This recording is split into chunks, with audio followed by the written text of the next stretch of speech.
रहकर नौकरी करता था और जब कभी भी उसका मन होता था तो वो अपने पिता के घर आ जाता था, क्योंकि शहर से उसका घर बस थोड़ी ही दूरी पर था।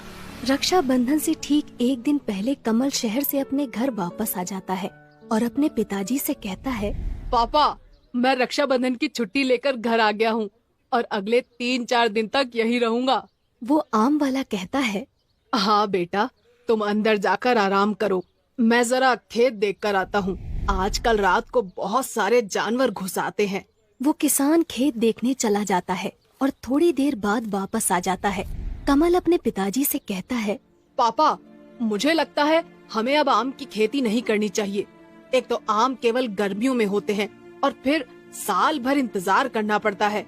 इससे अच्छा हम कोई ऐसी खेती क्यों ना करें जो पूरे साल भर पैदा होती हो और इससे हमें बहुत ज्यादा आमदनी भी होगी।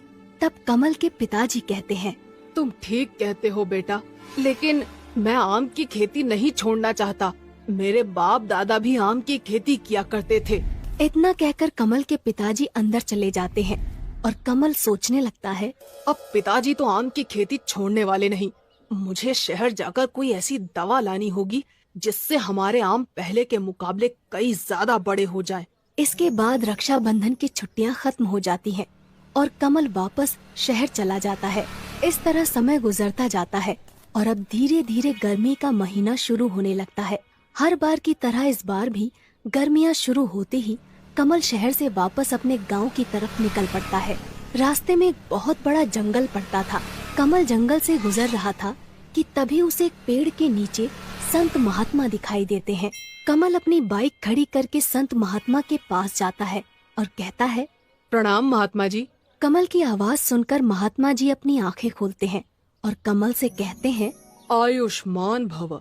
बोलो बेटा, क्या कहना चाहते हो?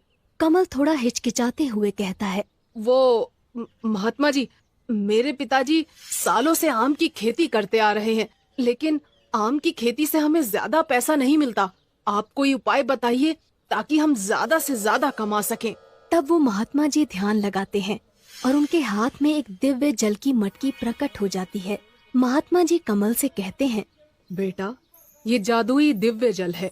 इस मटकी के अंदर तुम जो कुछ भी रख दोगे वो जादुई हो जाएगा, लेकिन याद रहे, इसका उपयोग तुम केवल एक ही बार कर सकते हो। कमल वो मटकी लेकर अपने घर आ जाता है और रात भर सोचता है कि उसे जादुई जल का उपयोग कैसे करना चाहिए।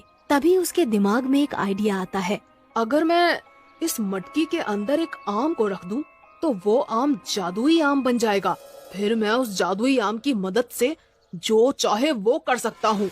और कमल बागीचे से एक आम तोड़कर उस मटकी में रख देता है और सो जाता है। अगली सुबह जब कमल सोकर उठता है तो उस मटकी का दिव्य जल गायब हो जाता है और उसके अंदर वो आम ज्यों का त्यों रखा हुआ था। कमल को महात्मा जी की बात याद आ जाती है, इस जादुई दिव्य जल का उपयोग तुम केवल एक ही बार कर सकते हो। कमल उस आम को मटकी से बाहर निकालता है और अब वो आम जादुई आम बन चुका था। कमल उस जादुई आम को हाथ में लेकर कहता है, मुझे एक बहुत बड़ा आम चाहिए। और देखते ही देखते वो छोटा सा आम एक बहुत बड़ा आम बन जाता है, जो कमल से भी ऊंचा था। ये देखकर कमल की खुशी का ठिकाना नहीं रहता और वो खुशी से नाचने लगता है। तभी उसे पिताजी की आवाज सुनाई देती है। कमल तुरंत उस आम को वापस से छोटा करके अपने बैग में छुपा लेता है और अपने मन में सोचता है, पिताजी तो बहुत सीधे साधे आदमी हैं। अगर उन्हें इस जादुई आम के बारे में पता चल गया तो गड़बड़ हो सकती है। मुझे यहाँ से दूर वापस शहर जाना होगा। और अगले ही दिन कमल शहर जाने लगता है, लेकिन इस बार वो पैदल शहर को जा रहा था। ये देखकर कमल के पिताजी कहते हैं, बेटा कमल, क्या बात है, इस बार तुम अपनी मोटरसाइकिल नहीं लेकर जा रहे हो क्या? तब कमल कहता है, नहीं पिताजी, मुझे अब इस मोटरसाइकिल की जरूरत नहीं। मेरे दोस्त के पास बहुत सारी मोटरसाइकिल है। इतना कहकर कमल शहर की तरफ निकल पड़ता है। जंगल में पहुंचते ही कमल अपने बैग से वो जादुई आम बाहर निकालता है और उससे कहता है, मुझे एक जादुई विशाल आम की बाइक चाहिए। और देखते ही देखते वो आम एक बहुत बड़ी आम की बाइक बन जाता है। कमल उस जादुई आम की बाइक पर बैठकर पूरे जंगल का चक्कर लगाता है और आज उसे बहुत मजा आ रहा था। तभी अचानक जंगल में हाथी आ जाते हैं और कमल के पीछे पड़ जाते हैं। पहले तो कमल बहुत घबरा जाता है, लेकिन फिर वो अपनी आम की बाइक से कहता है, तुम इन हाथियों से भी बड़ी बाइक बन जाओ। और अगले ही पल कमल की आम की बाइक उस हाथी से भी बड़ी हो जाती है। और फिर क्या था, अपने सामने इतनी बड़ी आम की बाइक देखकर हाथी भी डर जाता है और वहाँ से भाग जाता है।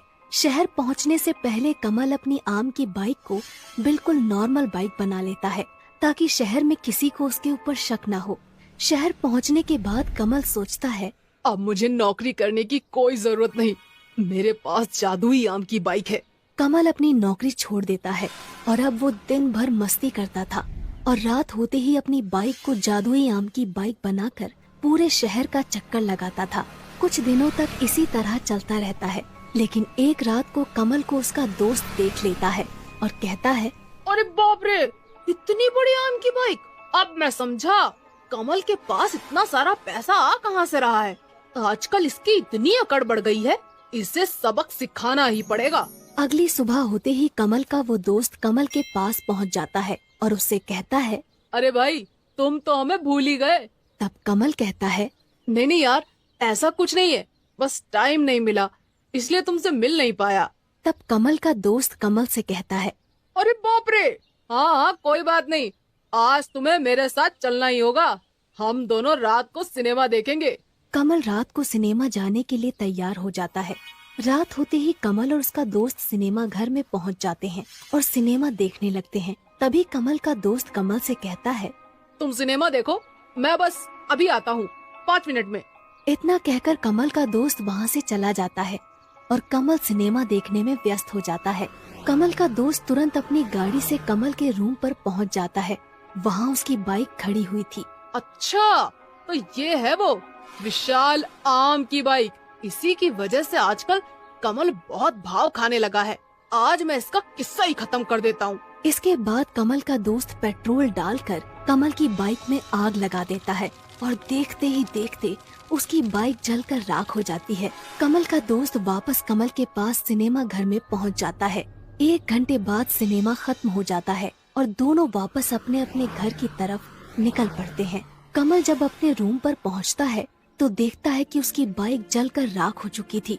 वो रोने लगता है और कहता है, मेरी जादुई आम की बाइक ये तो जल चुकी है और मैंने तो नौकरी भी छोड़ दी है। अब फिर से नौकरी करनी पड़ेगी। इसीलिए कहा जाता है कि चाहे